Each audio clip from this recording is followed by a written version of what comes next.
Hello and welcome to part 31 of my video series on how to use Blender 2.6. This is part 2 of a 3-part mini-series on how to do IK, or inverse kinematics, rigging in Blender. So this is part 2 of a 3-part mini-series. If you haven't gone ahead and seen part 1 yet, I'll put the link up on the screen right now.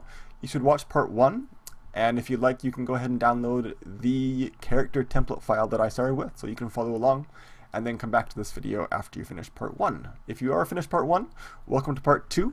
In the last video, in part 1, we started with a basic character mesh and we added some bones to an armature.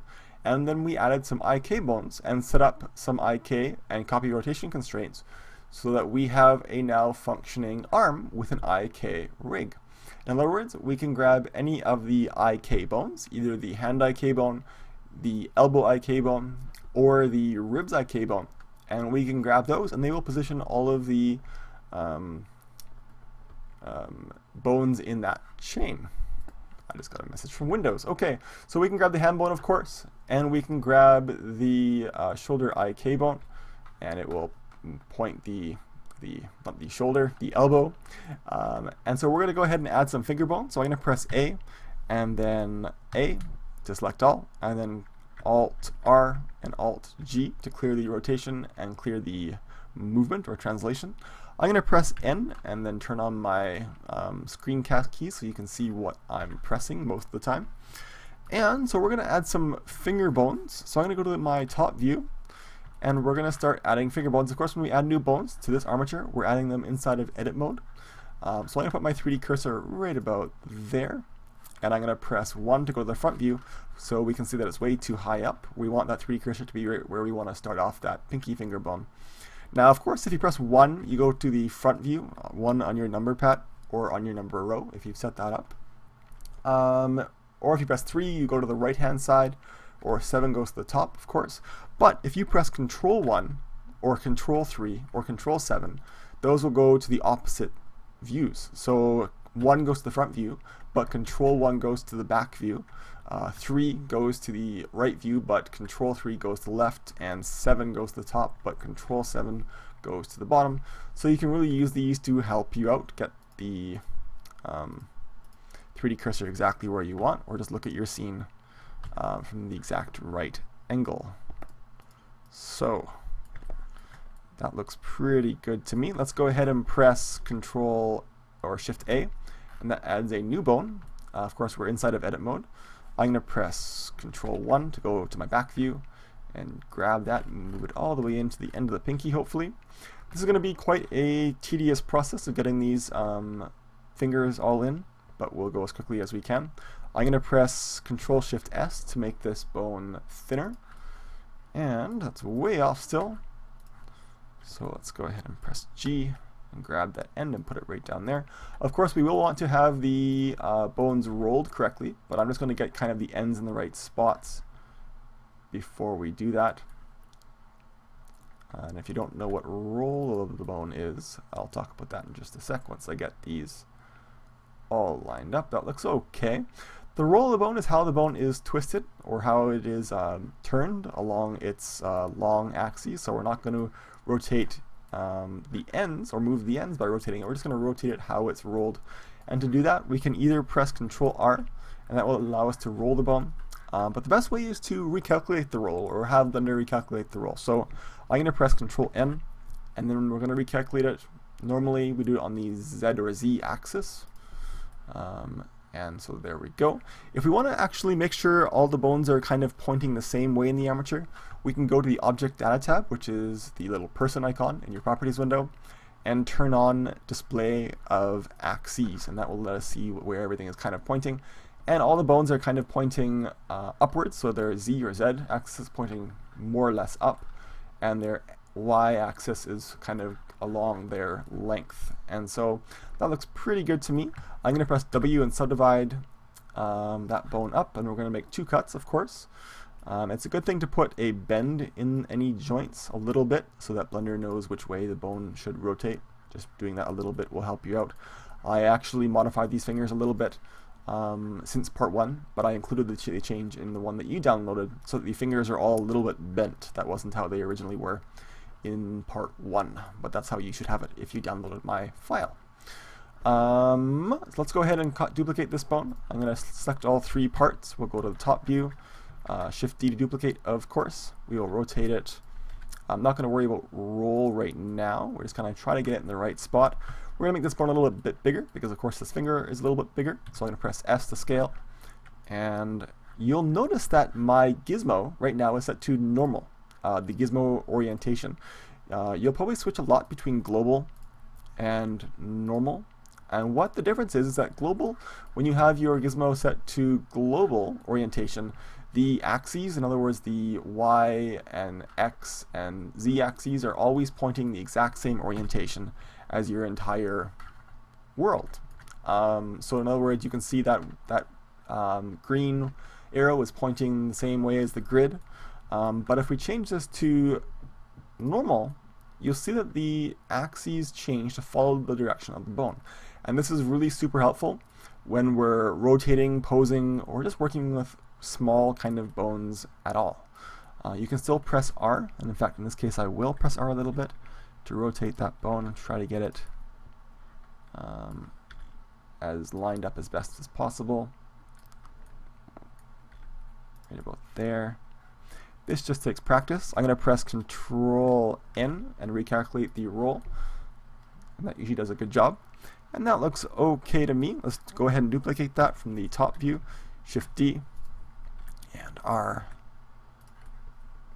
And you can see now that with the orientation set to normal, I can pull more easily down on that bone and it won't go straight down. It'll go on its local or normal axis, which is a little bit nicer sometimes.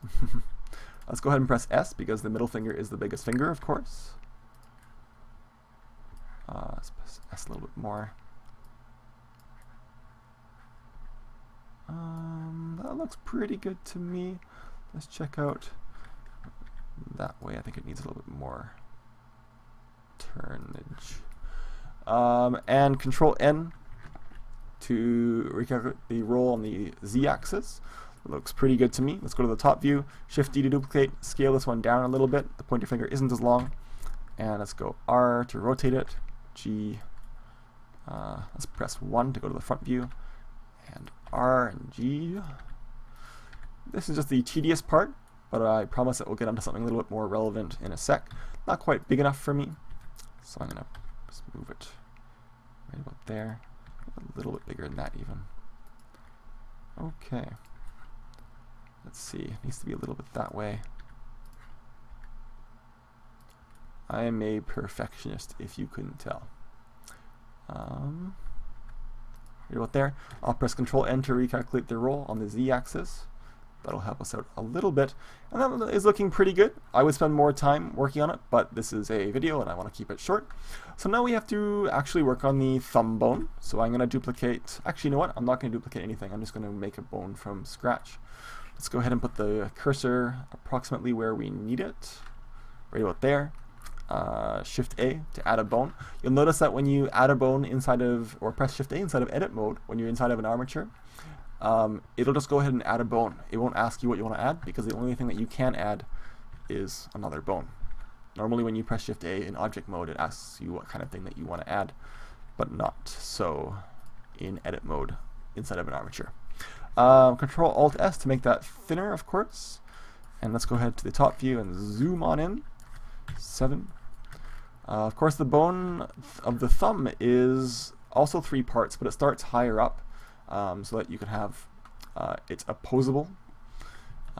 This thumb isn't modeled especially well. It's kind of weird how it's just sticking off to the side. Normally, if you were to model a hand, you would want the thumb to kind of be already sticking kind of diagonally out and down, as it would be if you were just sticking your arm out at 45 degrees with your fingers just kind of draping down, including your thumb. This is just kind of a weird modeling of the thumb. I'm not a big fan of it, but I like the whole model in general.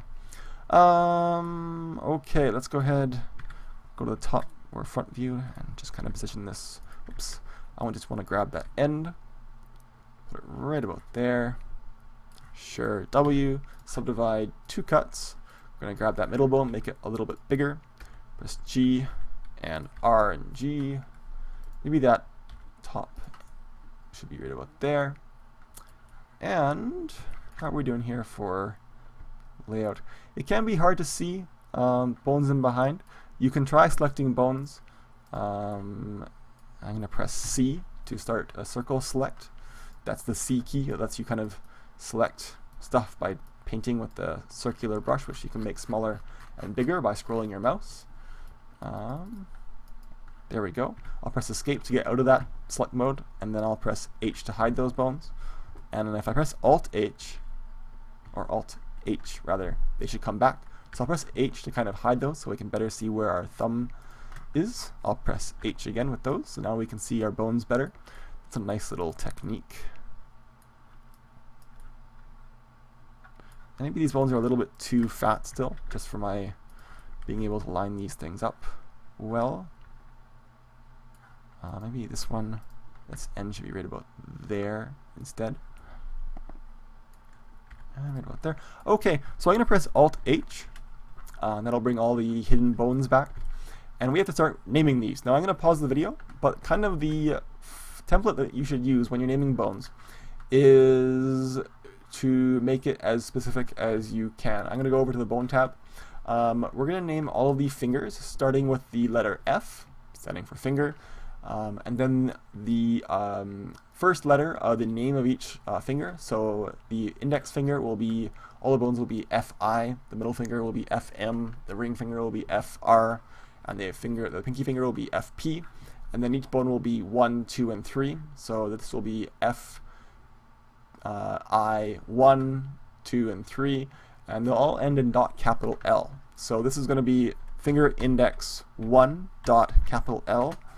Now you might think this is laborious, but there's a good reason that we do it. We're going to copy the entire right side of the skeleton over to the left side of the skeleton, and Blender will automatically rename them. So we really only have to do half of the bones in the skeleton, or almost half. But it takes time, but it's worth it. Okay, I'm going to pause the video now and come back when we have renamed all of the bones. Alright, so I finished naming all of the bones. We have FI 1, 2, and 3 .L, FM 1, 2, and 3 .L, FR for finger ring 1, 2, 3 .L, and FP 1, 2, and 3 .L. I named the thumb thumb 1.L, thumb 2.L, and thumb 3.L. Now you're probably asking or telling me that you could have figured this out by yourself, and that's great, but we're going to actually go ahead and do one step further. We're going to set up some constraints on the fingers to make animating them a whole lot easier. Firstly though, in edit mode, we're going to select all the first bones in the hand, so all the first bones of the fingers, and then shift select the actual hand bone last, and then press Ctrl P to parent them, and you want to keep the offset, of course. So now if we go into pose mode, we can grab the hand-eye K-bone, and the fingers and thumb follow along with the hand bone because we've grabbed the hand-eye K-bone. And of course we can rotate the hand as well, and it follows along. So let's go ahead and set up some constraints. When you're animating a hand or fingers, most of the time when you grab any finger and want to kind of rotate it inwards to grab onto something, you'd want to have each bone kind of start to curl in automatically. And so when you just rotate one bone, or we want to set this up so that if we just rotate one bone, the first bone in each finger, it'll automatically close the finger into a fist as we keep on rotating gradually. So we're going to set that up. So inside of pose mode, we're going to select the first bone in the index finger, then hold shift and select the second bone. And to add a constraint, there's a quick way. We could go to the bone constraints tab and do it this way, but we're just going to go and press Ctrl Shift C, and that brings up the add constraint menu, and we can go ahead and press copy rotation. That's the same constraint that we use to add a constraint to the hand, to the hand-eye K-bone, but that's a quick way.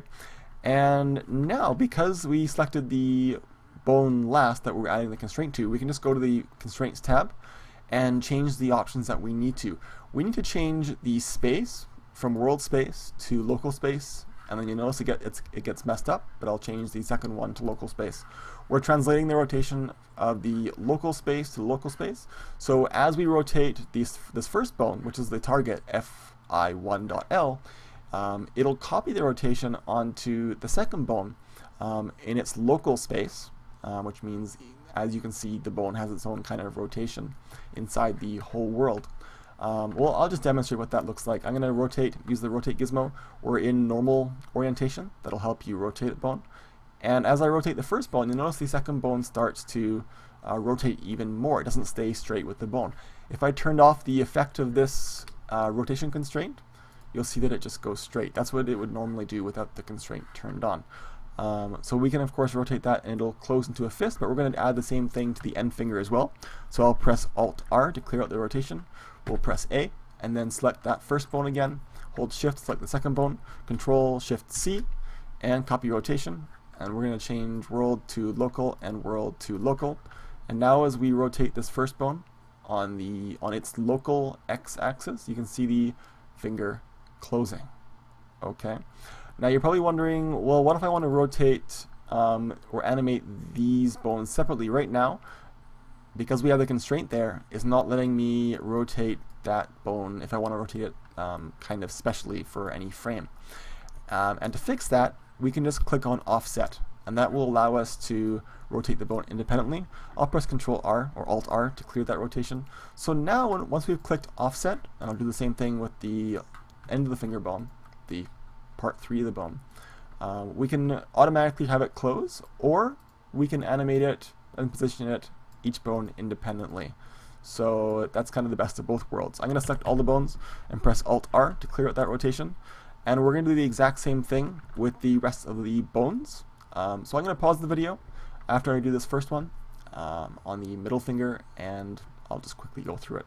So to review, I select the bone that you want to be the target first. Hold Shift, select the bone that you want to actually apply it to, so have the constraint applied to, and press Control-Shift-C, which brings up the Add Constraint menu, and select Copy Rotation, and then change world to local and world space to local, and check offset. And now when you rotate the first bone, your target in that chain with that constraint, it rotates that second bone the same as the first bone. Okay, so I'm going to press Alt-R, and I'll pause this video and come back, and we will do all the fingers and the thumb as well. Okay, so I finished adding the copy rotation constraints to each of the fingers and the thumb. I did the thumb the same, but because of the way this thumb is modeled and just because of the nature of the thumb, it's more likely that you will have to animate these bones separately, but I'm sure that having this copy rotation bone on the thumb can't really hurt you too much. It will kind of help in some situations, especially if you're just making the hand wave and therefore the fingers wave as you're doing a walk cycle or something like that. So let's go ahead and duplicate all these bones on the left arm over to the right arm. And luckily we can do this quite easily. I'm going to go ahead and switch my gizmo back to global, so we get the just global axes back on the gizmo. I'll press A. We're in pose mode again, so if you're in edit mode still, you can change it back to pose mode with the tab key, or just go down here to pose mode. And I'm going to press B to box select, and box select all of the right hand bones in pose mode. But actually we need to go back into edit mode because we're going to be duplicating bones, which means we need to be in edit mode. So press tab. And now here's the trick. We want to duplicate these bones and flip them over to the exact opposite side of on the x-axis. So this is a good reason why our character is in the very middle of the scene, so that we can just flip it over exactly on that axis. To get it to flip in that axis, we actually need to change where we're going to rotate objects from. There's a little button down here, and you might have seen this before and not known what it has done or what its effect is, but this allows you to change your pivot point of anything that you're grabbing or rotating or scaling in your scene. By default, it's at median point, and that means that if you have two objects selected and you press S to scale, they will scale in towards the very middle of where is in between those two objects or of your entire selection. There are other options that we don't use very much, but the one other that we do use sometimes is we make our 3D cursor, or wherever our 3D cursor is, the pivot point of scaling and rotating in our scene. So this is kind of weird. When you change the option away from median point, your gizmo will no longer be at your object. Right now, the gizmo is kind of at the median point of all of these bones. It's more in the hand because we have a lot of concentration or a high concentration of bones in the fingers and not very many up here. So when we select all these bones, the median point that it's figured out is right about there. But if we change this to 3D cursor, the gizmo moves to where the 3D cursor is, and therefore you're going to rotate around that point. It's in a weird spot right now, just kind of in some random spot where we added the thumb bone, but I'm going to press Shift C, and that'll put the 3D cursor and the gizmo now, because we have it set to 3D cursor with the pivot point, down to the very middle of our scene, and this will allow us to easily flip these bones over after we make a copy of them. So to do that, in edit mode, we've got all the bones selected on the left hand side. I'll press Shift D to duplicate them. And of course, when you press Shift D, it duplicates all the bones. I'm going to right click to put them all in the to put them back in the exact same spot. And now here's where the magic comes in. I'm going to press S to scale, and then we're going to press X because we're scaling on the X left and right axis. And then I'm going to press -1 and then enter. So I'm going to redo that again. We have a duplicate of it. Okay, that's our duplicate selected. I'm going to press S, then X, then -1, and then enter. Aha. So if we pan around or orbit around, it's all good. The only problem is that all these bones are now named something weird. They're all named like with a .001 at the end, with the L still there. So I'm going to press A to deselect all, B to box select all of those bones, including the shoulder bone, which it missed. And we can just go to the armature menu. We're still in edit mode, and say flip names. And now, if I select any of these bones, you'll notice that the L.001 is gone on all of them, and they are all named .R. Blender recognizes the capital L on the side and knows what to do with it. Isn't that nice? So I can go back into pose mode, and we can grab any of these bones, any of the same bones that we could on the other side, and that's all great. One thing to note is that if you're moving this IK bone, the hand IK bone, or this IK bone, but especially the hand IK bone, it is possible to grab it and pull it too far away, but you'll notice that it just kind of looks, it just keeps on going, and it doesn't actually affect the hand bone. It doesn't affect the mesh. It won't affect the mesh because we set these bones to not deform, the IK bones to not deform the mesh in the first video. I'm going to press A, then an A, and then Alt R, and then Alt G to clear the rotation and the positioning. And one more thing, when you do that duplicating and flipping and renaming stuff, you might notice that your bones aren't quite rotated properly, or they're not quite rolled properly. And that's just kind of a little bit of a bug in Blender, I think. And the easy way to fix that, if you notice that some of these bones in the left or the right hand side are not quite rolled properly, you can go into edit mode and then deselect all, and then select the original side, which is all rotated or rolled correctly. And if you go over to your tool shelf, of course that's the T key to get to it, you can check X-axis mirror, and this will copy when we make any changes from this side where we actually make the changes over to the other side. And so what we'll do is we'll press Control R with these bones selected to start rolling the bones. You see it mirroring on that side as well when I'm rotating. And actually, I've still got my rotate around 3D cursor turned on. So I'm going to undo, and I'm going to change it to medium point to get that back. We will press Control R to start rolling, but then we're going to immediately press the right click, and that will put the bones back exactly where they are. So what that really did, we pressed Control R, and then we right clicked, and that just kind of forced the other bones to roll. And then when we right clicked, it made them go back to the right spot, and it fixed any bones that were not quite copied over properly, if that makes any sense. Hopefully you could follow that. One more thing, actually two more things in this video. I'm going to go and select the head bone. It's too thin right now, just a really simple fix. And we'll press in edit mode Control Alt S and make it a fatter head bone.